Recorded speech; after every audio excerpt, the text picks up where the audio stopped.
We're going to be in Psalm 124 tonight. Psalm in the 124th chapter.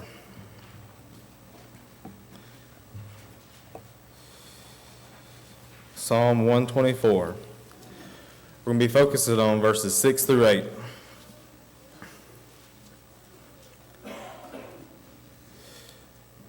Verses 6 through 8. I want to take this opportunity to say thank you. Thank you for encouraging Morgan and myself this morning. Psalm 124, verse 6 through 8. And it says, "Blessed be the Lord, who has not given us as prey to their teeth. We have escaped like a bird from the snares of the fowlers. The snare is broken, and we have escaped. Our help is in the name of the Lord, who made heaven and earth." Basically, what we're going to do is we're going to look at these 3 verses tonight, and we're just going to break them down. We're going to go to what they mean, what phrases mean, what words mean, and all that. Let's look at the first phrase in verse 6. Blessed be the Lord. When I think of blessed be the Lord, there are generally 2 different emotions when someone is saying, blessed be the Lord. Number 1 is that they're on a spiritual high, okay? They're playing hopscotch with Jesus. They are, their sins have been forgiven, and they are on this emotional high with God. And the other one is when they're at an emotional low with God, when they hit the dumps. And it makes me think, I'm not married yet, but I've been thinking about the things that married people say to each other, for better or for worse, for sickness and in health. In better or worse, you love your spouse, and in better or worse, you give praise to God because He is God. The second part of that, verse 6 says, "Who has not given us as prey to their teeth." This makes me think of 1 Peter chapter 5 and verse 8, where it describes the devil as being a roaring lion that is waiting to devour us. The first part of that verse, it tells us to be alert and to pay attention. I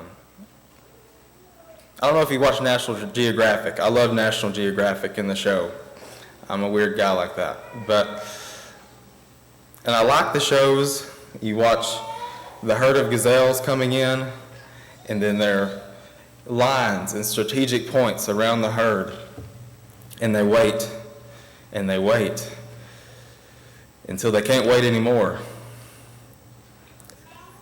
And then, when their prey is at their weakest point, that's when they pounce. And I think of the devil and how he waits till our weakest point to pounce.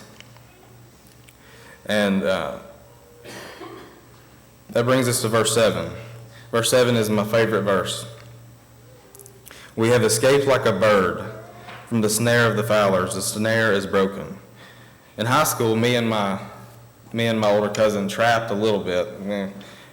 We had some live traps, and we trapped beavers and coons and all kinds of different things.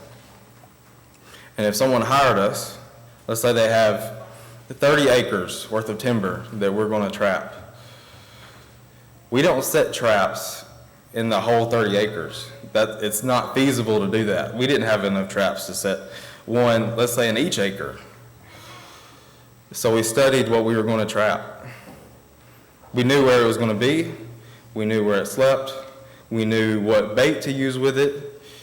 We knew if it was alone or if it run in packs.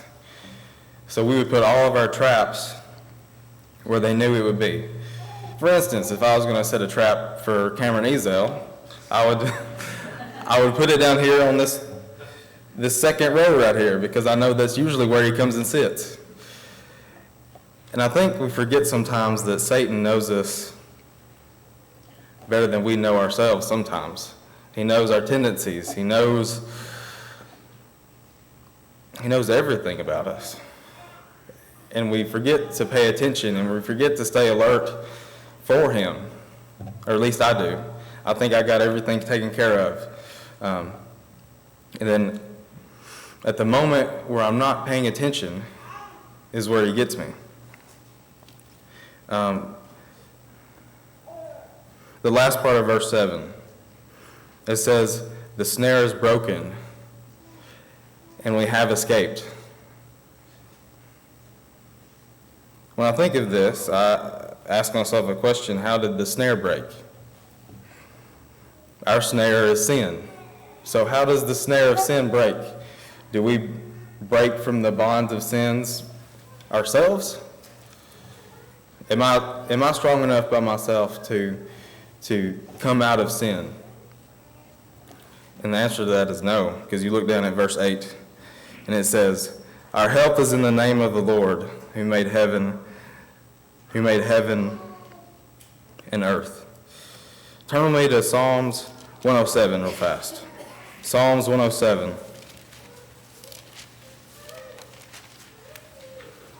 And we're going to look at verses 13 through 16. Psalms 107, verses 13 through 16. And it says, then they cried to the Lord in their trouble, and he delivered them from their distress.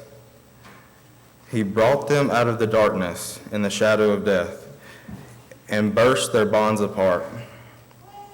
Let them thank the Lord for his steadfast love, for his wondrous works to the children of man. For he shatters the doors of bronze, and cuts in two the bars of iron. Verse 14 says, he brought them out of darkness and shadow of death, and burst their bonds apart. The only way that we can get out of Satan's snare or his trap or out of his teeth is through Jesus Christ.